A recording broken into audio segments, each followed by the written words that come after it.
오늘 하나님께서 우리에게 주시는 말씀은 에스겔 1장 1절부터 3절 그리고 22절부터 28절까지의 말씀입니다. 에스겔 1장 1절부터 3절 그리고 22절부터 28절까지의 말씀입니다.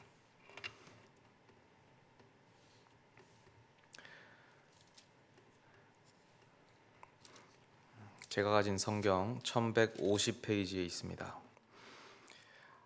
하나님의 말씀을 한 목소리로 봉독하겠습니다. 먼저 1절부터 3절입니다. 30째 해 넷째 달 초닷새에 내가 그발 강가 사로잡힌 자 중에 있을 때에 하늘이 열리며 하나님의 모습이 내게 보이니 여호야긴 왕이 사로잡힌 지 5년 그 달 초닷새라. 갈대아 땅 그발 강가에서 여호와의 말씀이 부시의 아들 제사장 나 에스겔에게 특별히 임하고 여호와의 권능이 내 위에 있으니라. 22절부터 28절입니다. 그 생물의 머리 위에는 수정 같은 궁창의 형상이 있어 보기에 두려운데 그들의 머리 위에 펼쳐져 있고 그 궁창 밑에 생물들의 날개가 서로 향하여 펴 있는데 이 생물은 두 날개로 몸을 가렸고 저 생물도 두 날개로 몸을 가렸더라.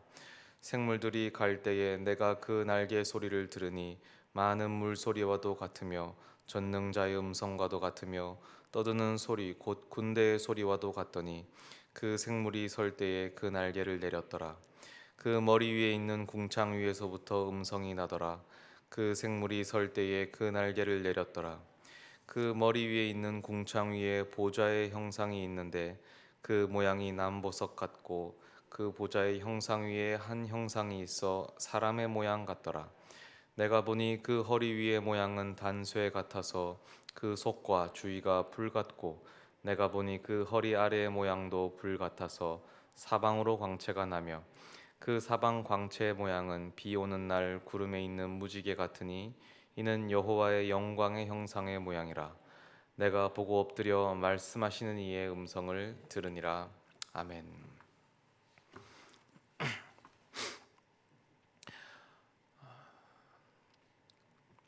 카푸어라는 단어를 들어보셨습니까? 자동차를 뜻하는 카와 빈곤층을 뜻하는 푸어가 합쳐진 신조어입니다.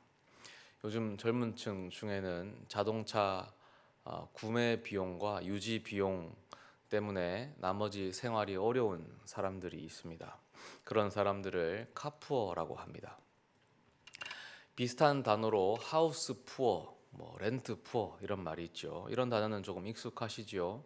이 집값을 혹은 집값이나 월세를 감당하지 못해서 생활이 어려운 사람들을 말하는 단어가 그런 말이죠. 그래서 그 단어를 통해 유추해 보면 카푸어가 무슨 말인지 상상이 되실 것입니다. 아주 가격이 높은 스포츠카나 슈퍼카를 이제 구매하는 것이죠.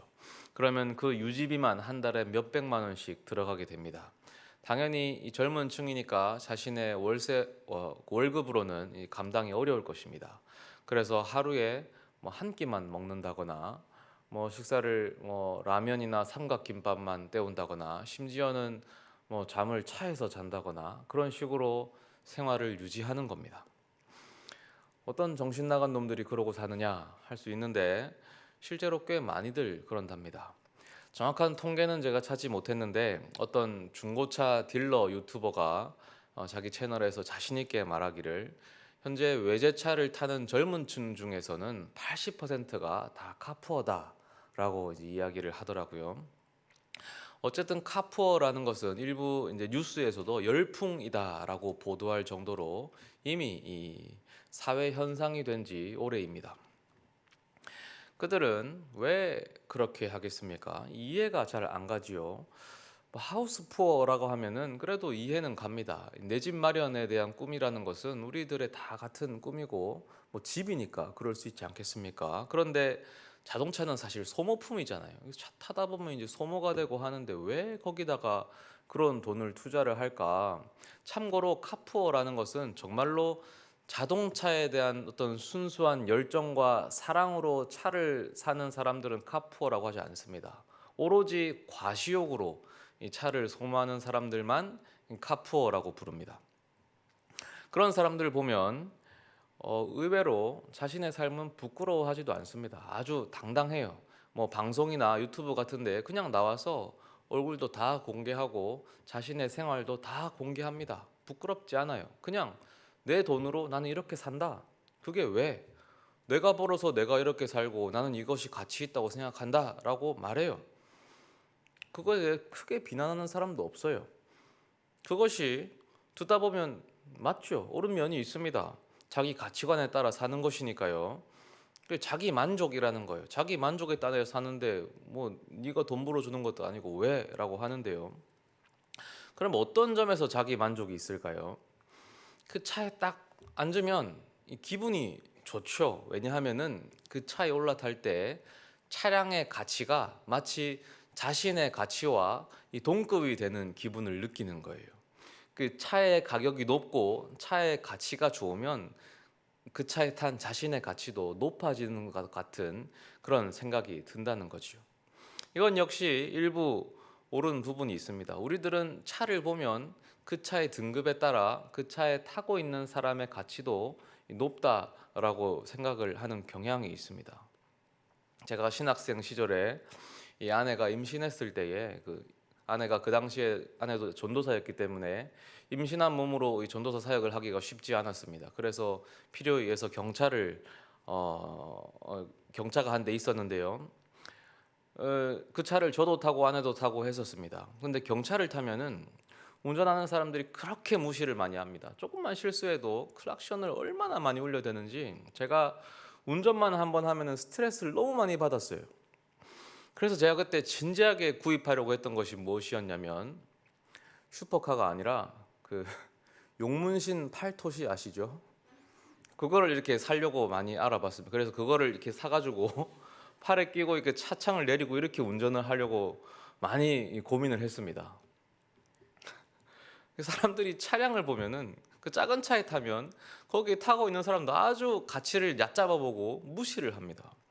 그러니까 카푸어들도 그런 감정을 느끼는 것이겠죠. 이 슈퍼카나 외제차에 딱 앉아 있으면 자기도 이렇게 그런 높은 사람이 된 줄 알고 자기 만족감을 느끼는 거죠.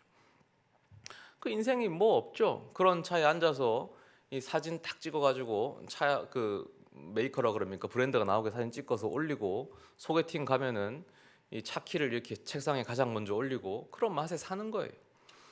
왜냐하면 자기가 타는 차가 그 자기가 누구인지를 알려주기 때문이죠. 오늘 본문에도 차량 한 대가 소개가 되는데요.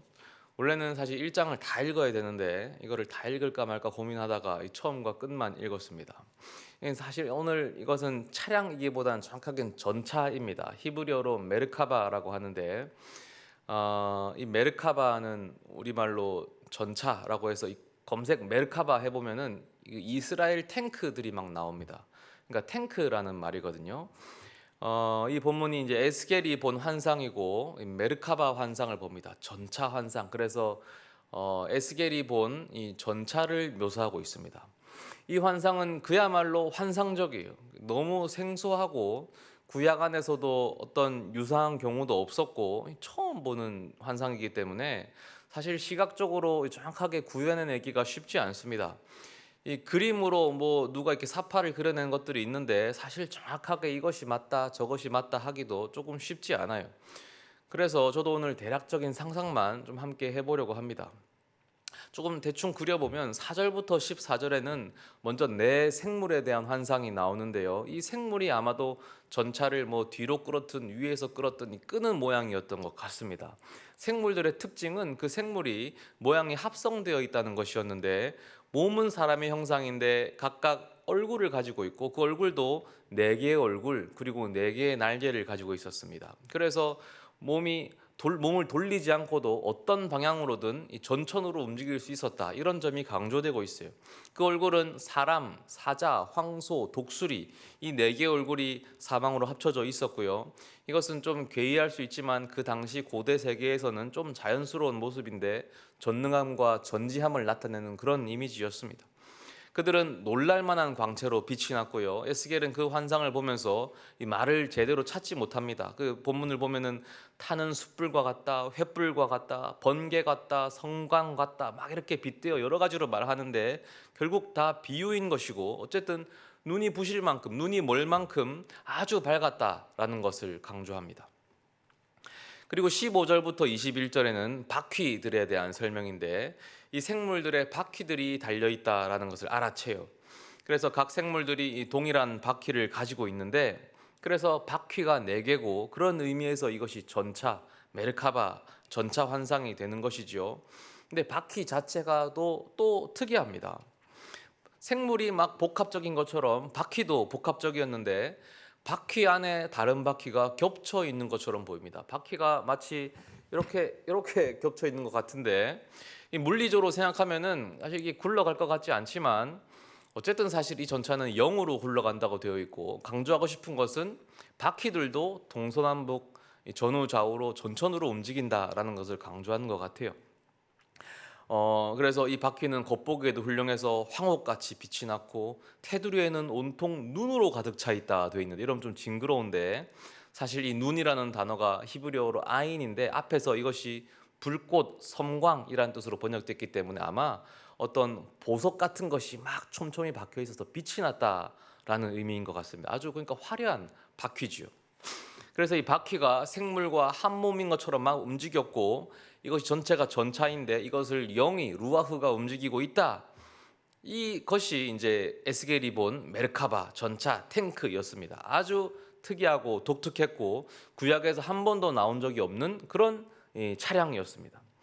근데 더 특이한 것은 이 뒷부분에 나온 환상인데, 22절부터 25절에 보면 에스겔은 이 전차 위에 보좌가 놓여 있음을 보게 됩니다. 자세한 묘사는 생략하고, 중요한 것은 이것이 이제 전차인데, 탱크 차량인데 그 위에 좌석이 놓여 있고, 그 좌석에 누가 타고 계시냐면 놀랍게도 여호와 하나님께서 타고 계시더라. 이것이 에스겔이 오늘 본 환상이었습니다. 말하자면 이제 하나님께서 처음 본 이제 차를 한 대 뽑으신 거예요. 그러니까 차를 한 대 뽑아가지고 에스겔 앞에 떡하니 등장하신 거죠. 생전 처음 보는 차를 타고 오신 겁니다.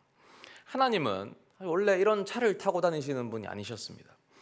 하나님이 어떻게 이동하십니까? 원래 전통적인 이동 방법이 있죠. 언약궤에 이제 계시잖아요.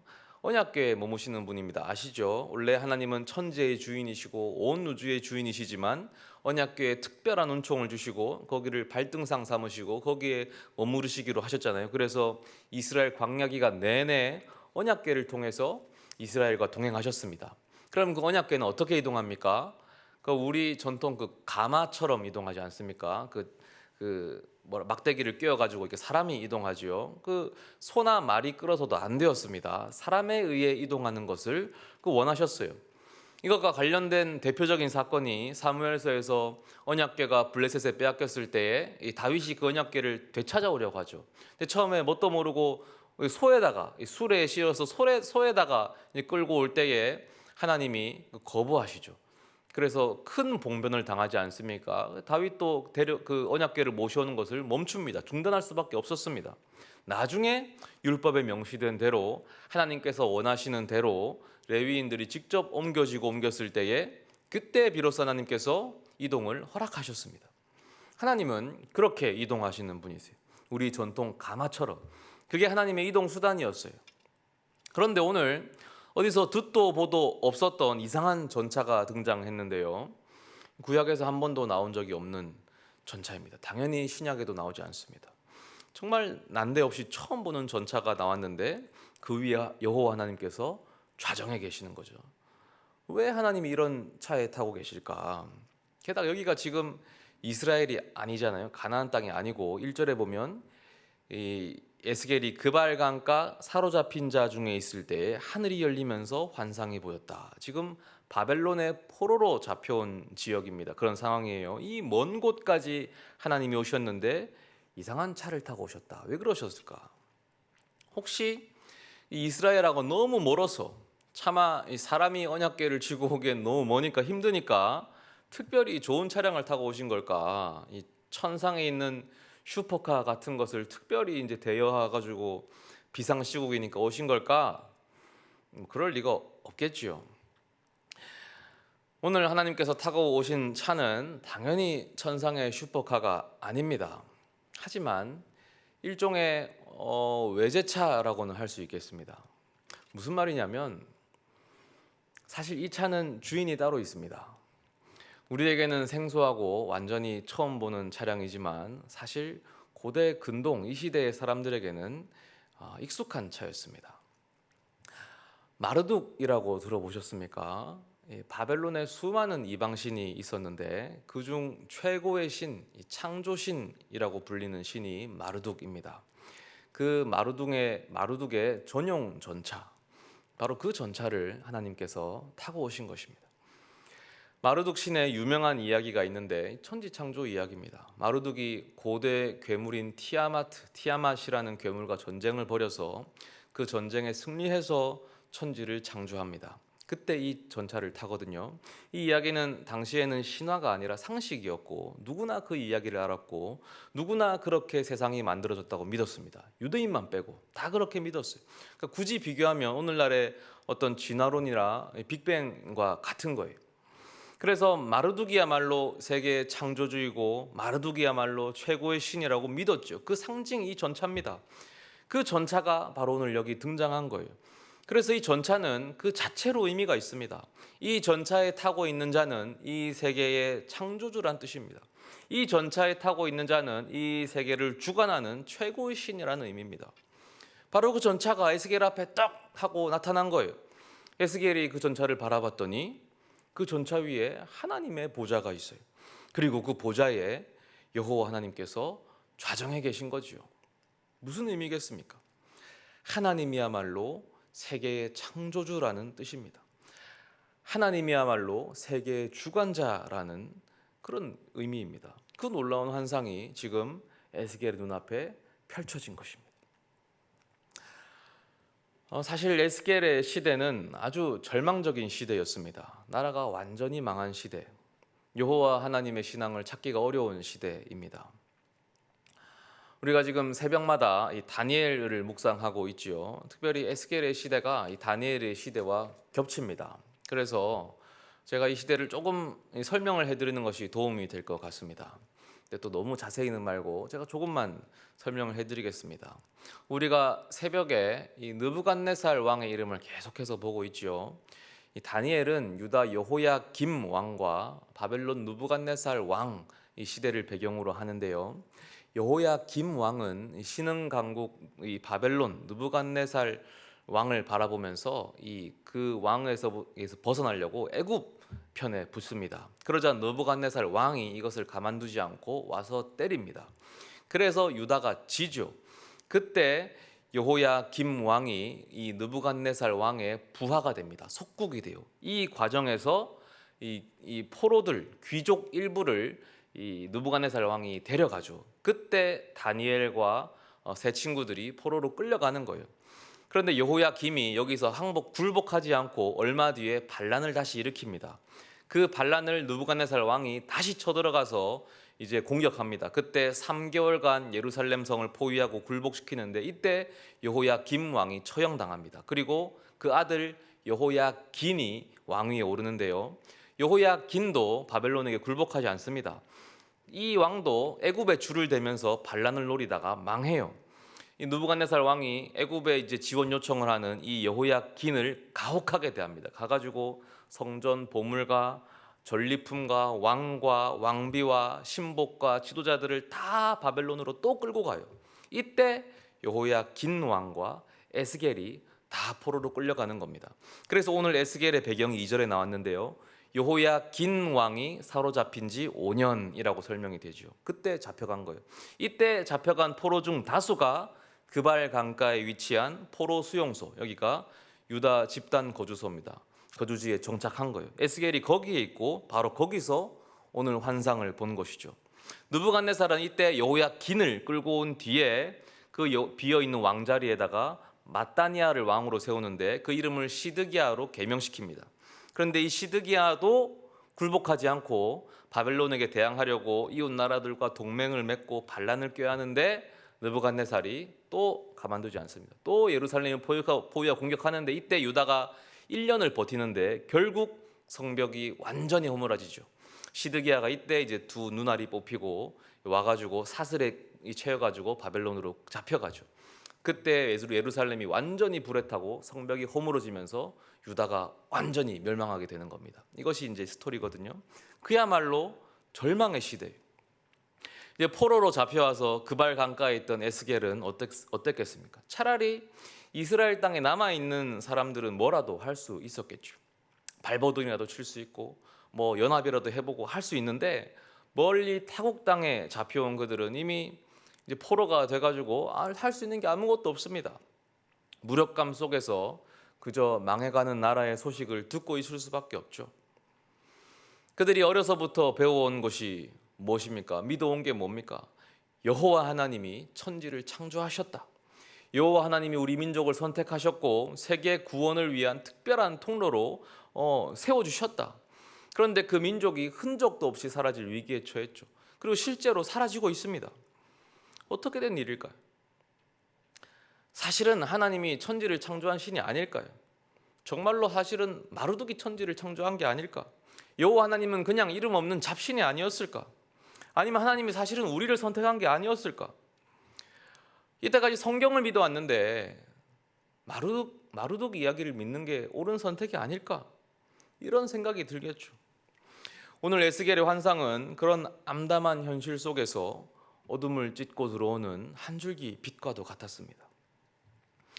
에스겔의 입장에 한번 되어보면 그가 그발 강가에서 뭘 하고 있었을지 모르겠습니다. 그러나 어쨌든 에스겔은 포로로 잡혀왔고 아주 무기력했겠죠. 그를 더 무기력하게 하는 상황은 그가 제사장이었다는 사실입니다. 3절에 부시의 아들 제사장 나 에스겔이라고 나옵니다. 그가 제사장인 것이 도대체 무슨 의미가 있습니까? 성전과 이렇게도 멀리 떨어져 있는데, 그 성전이 망해가고 있는데요. 성전에 하나님이 계신지 안 계신지도 모르겠는데요.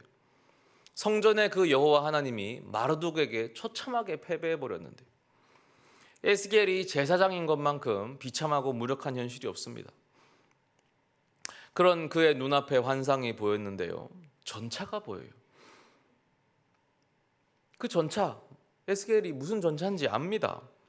에스겔이 아니라 누가 봐도 아는 전차예요. 한눈에 알죠. 마르둑의 전차구나. 그 마음이 심란했을 겁니다. 도대체 마르둑의 전차가 여기 왜 나타나느냐? 하나님이 정말로 지신 건가? 하나님은 가짜인가? 그런데 그 전차 위에 보좌가 있는 것이죠. 그 보좌는 하나님의 보좌였어요. 그리고 그 보좌 위에 정말로 여호와 하나님께서 좌정해 계신 거죠. 하나님은 이스라엘에서도 바벨론에서도 세상 어디에서도 천지를 다스리시는 왕이셨습니다. 그 어떤 세력도 하나님 앞에서는 왕위를 내어드릴 수밖에 없기 때문입니다. 오늘 우리가 사는 세상은 에스겔의 세상과 너무나 비슷합니다. 그때 그 시절을 그 세상을 지배했던 마루둑 신화는 오늘 우리 세상을 지배하는 무신 진화론과 정확히 대칭되지요. 사람들은 이 세상이 우연히 생겨났다는 것에 동의합니다. 그것이 과학적이라는 것에 사실에 동의하고 그것이 훨씬 설득적이라고 생각합니다. 그렇기 때문에 종교에는 관심이 없습니다. 당연하죠. 우연히 생겨난 세상인데 영적인 것이 무슨 의미가 있습니까? 다 물질적인 것이요. 하나님이 없는 세상입니다. 하나님이 없기 때문에 삶에 아무런 기준이 없습니다. 절대적인 기준이 없어요. 절대적인 기준이 없기 때문에 상대적인 기준만 있죠. 그래서 서로가 서로를 판단하는 기준이 됩니다. 각자가 각자를 판단하는 세상입니다. 각자 소견에 옳은 대로 행하는 시대죠.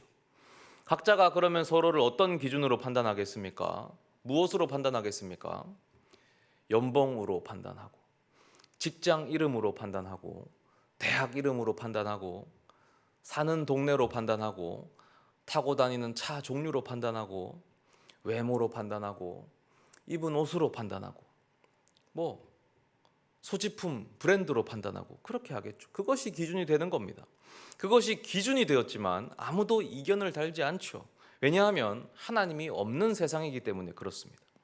카푸어가 열풍이 되었는데 왜 열풍이 됩니까? 차량의 가치가 판단의 기준이 되었죠. 왜 그렇습니까? 하나님이 없는 세상이기 때문입니다. 아무도 그들을 비난 못하죠. 비난하지도 않습니다. 그들도 스스로 당당합니다. 하나님이 없기 때문에 그렇습니다. 이 다음 세대들 설문조사를 해보면 5명 중에 오직 1명만이 종교가 있습니다. 1명만이 기독교가 아니라 1명만이 종교가 있어요. 이런 현상은 우리나라뿐만 아니라 세계 모든 나라가 그렇습니다. 이슬람 국가든 천주교 국가든 기독교 국가든 다 마찬가지예요.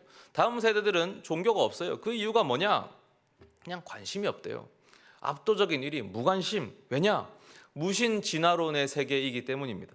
그들도 믿어요. 무신진화론을 믿는 겁니다. 신이 없고 세상은 우연히 생겨났다고 믿습니다. 그들의 세상에는 하나님이 없죠. 그러니까 절대적인 가치도 없습니다. 자기가 원하는 대로 그냥 살면 됩니다. 이런 세상을 한마디로 표현하면 지옥입니다. 하나님이 없는 세상은 지옥이에요. 우리가 사는 이 세상이야말로 지옥입니다. 서로가 서로를 서로의 가치로 판단하는 세상, 지옥이에요. 괴롭죠.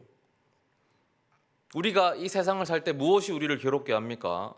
돈, 대학, 직장, 주변의 시선, 이런 것들이잖아요. 병과 질병을 제외하고는 대부분 이런 것들이 우리를 괴롭게 합니다. 왜 남들은 다 하는데 나는 안 되냐? 남의 자식들은 다 되는데 왜 내 자식은 안 되냐? 이런 것들이요. 남들과 비교하면서 그런 비교가 우리를 괴롭게 합니다. 이 가치 판단의 기준 때문에 스스로 지옥을 만드는 거예요. 이 모두가 하나님이 없는 현실이 만들어낸 지옥인 것입니다. 에스겔의 현실과 우리의 현실이 이렇게 맞닿아 있습니다. 그렇게 우리는 세속사회 한가운데 있고 바벨론 그발 강가에 포로로 잡혀와 있는 것이죠. 이곳에서는 하나님의 다스리심이 의심스러워집니다. 하나님이 계신데 인생이 왜 그럴까? 하나님이 왕이신데 왜 세상이 이럴까? 그러나 잊으면 안 되는 것은 하나님은 분명히 계십니다. 하나님은 한순간도 패배하신 적이 없죠. 하나님은 왕좌에서 내려오신 적이 없습니다. 눈앞의 현실을 보면 막막하죠. 그러나 하나님께서 열어주시는 하늘을 바라봐야 합니다. 거기가 진짜 세상이에요. 하나님은 전혀 다른 세상을 열어주시는 거예요. 그 경쟁에서 이기는 것이 아니라 전혀 다른 세상을 열어주시는 게 하나님이십니다. 저는 최근에 그 악동 뮤지션 아십니까? 악뮤라고 요즘에 부릅니다.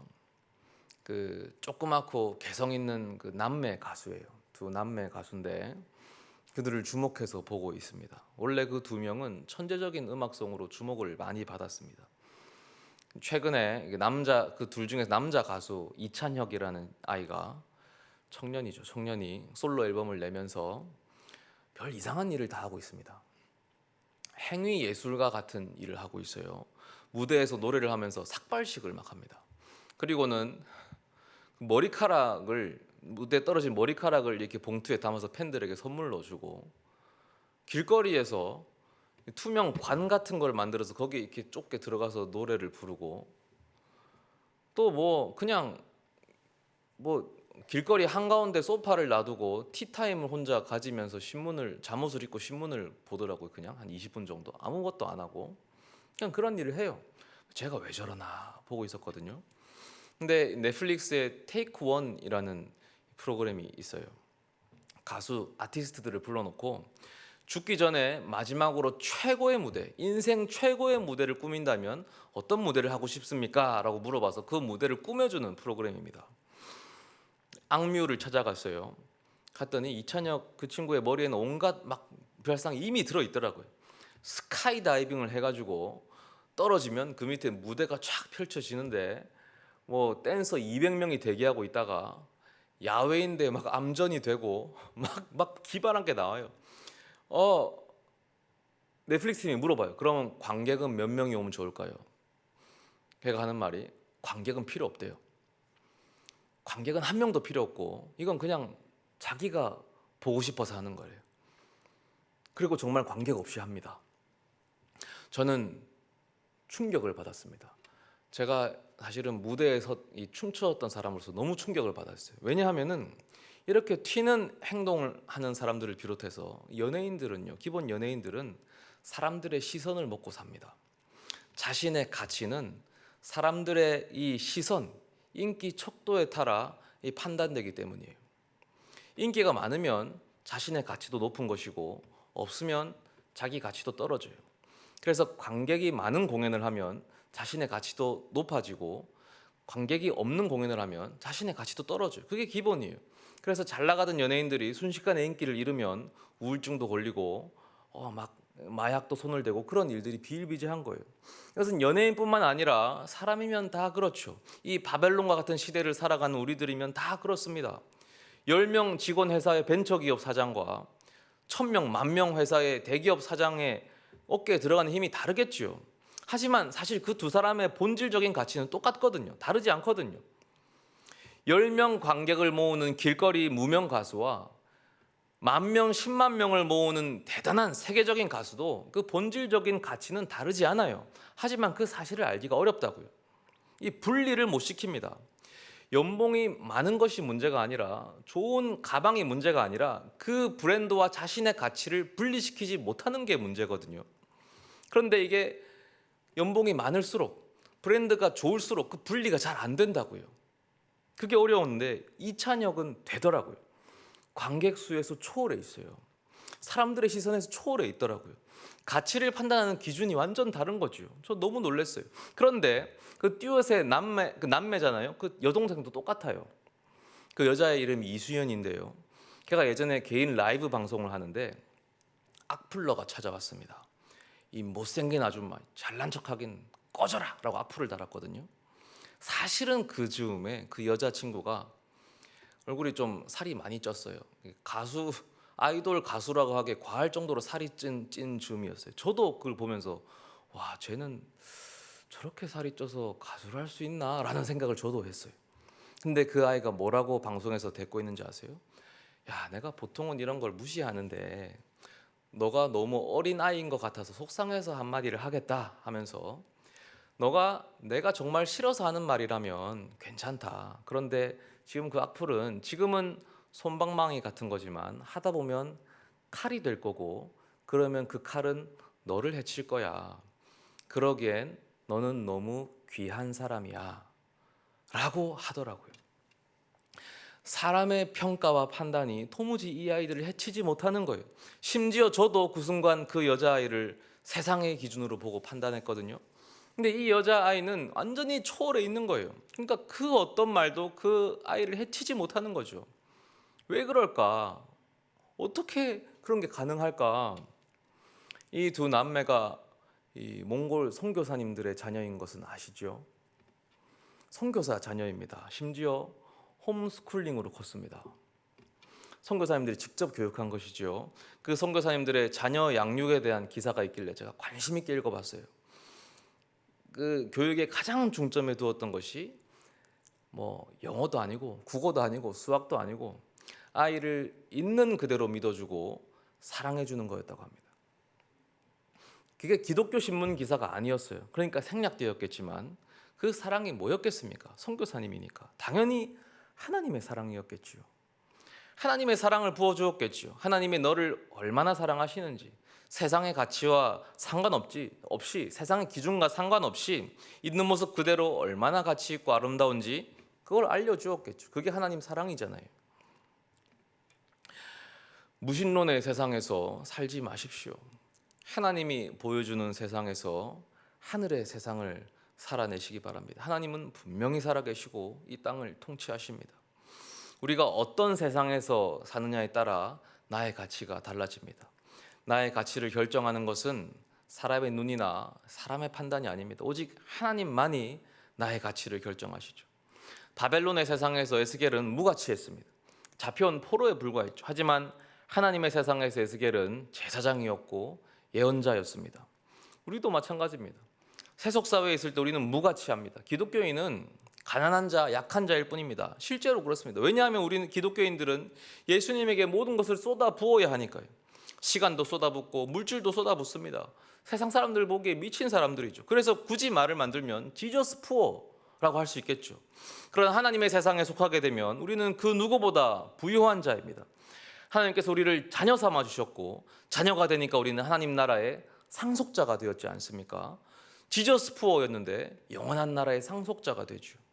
야고보서 2장 5절에 내 사랑하는 형제들아 들을지어다. 하나님이 세상에서 가난한 자를 택하사 믿음에 부요하게 하시고 또 자기를 사랑하는 자들에게 약속하신 나라를 상속으로 받게 하지 아니하셨느냐. 이 무신론의 세상에 이 세상을 찢고 들어오는 하나님의 세상이 있습니다. 그 세상은 정말로 내가 나 같을 수 있는 세상입니다. 내 삶의 진짜 의미를 알려주기 때문입니다. 그 세상은 내가 정말로 안식할 수 있는 곳입니다. 더 이상 경쟁하고 비교하지 않아도 되기 때문입니다. 그 세상은 정말로 내가 평안을 누릴 수 있는 곳입니다. 부족한 내가 있는 그대로 용납받을 수 있기 때문입니다. 그 세상은 내가 정말로 부유할 수 있는 곳입니다.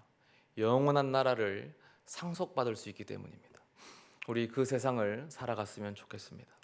하나님께서 이미 우리에게 그 세상을 허락하셨습니다.